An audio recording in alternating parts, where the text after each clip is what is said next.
السلام علیکم ورحمۃ اللہ وبرکاتہ۔ جیسا کہ آپ سبوں کو معلوم ہے، راکھی ساونت جس کا نام اب فاطمہ ہے، یہ عمرہ کو گئی ہیں اور عمرے سے میرے خیال سے لوٹ کر کے بھی آ گئی ہیں۔ ان کے بارے میں بہت سارے لوگوں کا کہنا ہے کہ اس کا عمرہ قبول نہیں ہوگا، اور کچھ لوگ کہتے ہیں کہ کیسے نہیں قبول ہوگا۔ اس تعلق سے میری بات ذرا سن لیجئے غور کر کے، ویڈیو کو اسکپ مت کیجیے گا۔ پہلی بات یہ ہے کہ صحیح مسلم کے اندر ایک حدیث موجود ہے۔ راوی حدیث حضرت ابو ہریرہ رضی اللہ تعالی عنہ بیان کرتے ہیں کہ نبی اکرم صلی اللہ علیہ وسلم نے ارشاد فرمایا، آپ نے فرمایا ان اللہ لا ينظر الى صورکم واجسامکم وفی روایت اخری واموالکم ولکن ينظر الى قلوبکم واعمالکم۔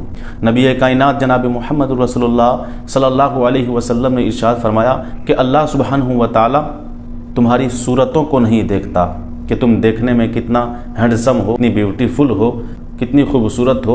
اللہ سبحانہ و تعالیٰ اس چیز کو نہیں دیکھتا، اور نہ تمہارے جسموں کو دیکھتا ہے کہ تم موٹا ہو، طاقتور ہو، پہلوان ہو، دبلا پتلا ہو۔ اور دوسری روایت میں ہے کہ نہ ہی اللہ سبحانہ و تعالیٰ تمہارے مالوں کو دیکھتا ہے کہ تمہارے پاس مال کتنا ہے، مال ہے یا نہیں ہے۔ نبی کائنات جناب محمد رسول اللہ صلی اللہ علیہ وسلم فرماتے ہیں وَلَكِنْ يَنْظُرُ إِلَىٰ قُلُوبِكُمْ وَأَعْمَالِكُمْ۔ اللہ سبحانہ و تعالیٰ تمہارے عملوں کو دیکھتا ہے اور تمہارے دلوں کو دیکھتا ہے۔ تو اس حدیث مبارکہ سے ہمیں یہ بات معلوم ہوئی کہ اللہ سبحانہ و تعالیٰ عمل کو دیکھتا ہے اور دل کو دیکھتا ہے۔ اگر دل خوبصورت ہے، عمل اچھا ہے، تو اللہ سبحانہ و تعالیٰ اس کو ایکسیپٹ کرتا ہے۔ دوسری بات یہ ہے کہ راکھی ساونت کا یعنی فاطمہ کا عمرہ قبول ہوگا یا نہیں ہوگا۔ اس تعلق سے صحیح مسلم کے اندر ایک حدیث موجود ہے۔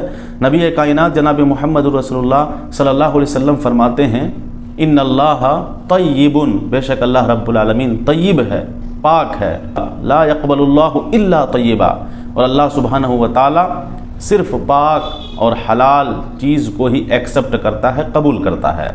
اس حدیث مبارکہ کو سامنے رکھتے ہوئے بات کریں گے، اگر راکھی ساونت نے یعنی فاطمہ نے حلال طریقے سے، حلال مال کے ذریعے سے عمرہ کیا ہوگا تو قبول ہے، اور اگر حرام مال کے ذریعے سے عمرہ کیا ہوگا تو قبول نہیں ہے، کیونکہ اللہ سبحانہ و تعالیٰ، اللہ کے نبی صلی اللہ علیہ وسلم خود فرماتے ہیں کہ اللہ رب العالمین طیب ہے، پاک ہے، اور اللہ سبحانہ و تعالیٰ پاک اور طیب اور حلال چیز کو ہی قبول کرتا ہے، ایکسپٹ کرتا ہے۔ صحیح مسلم کے اندر ایک لمبی حدیث ہے، اس حدیث کا مفہوم میں بیان کر دیتا ہوں، ذرا غور سے سن لیجئے گا، ویڈیو کو اسکپ مت کیجیے۔ سیدنا اسامہ بن زید رضی اللہ تعالیٰ عنہ کہتے ہیں پھر میں نے ایک شخص کو پایا، اس نے لا الہ الا اللہ کہا، میں نے برچھی سے اس کو مار دیا، اس کے بعد میرے دل میں وہم ہوا کہ لا الہ الا اللہ کہنے پر مارنا درست نہ تھا۔ میں نے رسول اللہ صلی اللہ علیہ وسلم سے بیان کیا تو آپ صلی اللہ علیہ وسلم نے فرمایا کہ کیا اس نے لا الہ الا اللہ کہا تھا اور اسامہ تو نے اس کو مار ڈالا؟ اسامہ کہتے ہیں کہ میں نے عرض کیا یا رسول اللہ، اس نے ہتھیار سے ڈر کر کہا تھا۔ آپ صلی اللہ علیہ وسلم نے فرمایا کہ تو نے اس کا دل چیر کر دیکھا تھا تاکہ تجھے معلوم ہوتا کہ اس کے دل نے یہ کلمہ کہا تھا یا نہیں۔ مطلب یہ ہے کہ دل کا حال تجھے کہاں سے معلوم ہے؟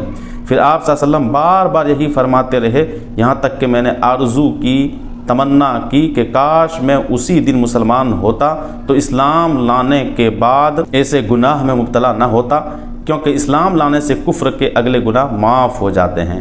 بقیہ اور حدیث میں اور باتیں ہیں، لیکن یہ حدیث کا ایک مفہوم ہے۔ تو اس حدیث مبارکہ سے یہ بات ثابت ہوئی کہ دلوں کی کیفیت اور دلوں کی حالت کو اللہ سبحانہ و تعالیٰ ہی جانتا ہے۔ ہم سبوں کو فیصلہ نہیں کرنا ہے، جو کچھ کر رہے ہیں بس ہمیں جو ہے کہنا چاہیے کہ چلیے اللہ تعالیٰ انہیں ہدایت دے، کم سے کم وہ دائرے اسلام میں تو آئی ہی ہیں، لیکن اس طریقے سے جو ہے دھڑلے سے ابھی اسلام میں انٹر ہوئی ہیں، ان کی جو ہے حوصلہ زیادہ سے زیادہ جتنا کچھ ہو سکے حوصلہ افزائی کی جائے، ان کی تعریف کی جائے، تاکہ جو ہے وہ اسلام کو اور پڑھیں اور سمجھیں، اور آگے چل کر کے وہ جو ہے حلال طریقے سے عمرہ کریں، حلال کمائیں، حلال کھائیں پئیں۔ اس طریقے سے ہم سب جو ہے اللہ سے دعا کر سکتے ہیں۔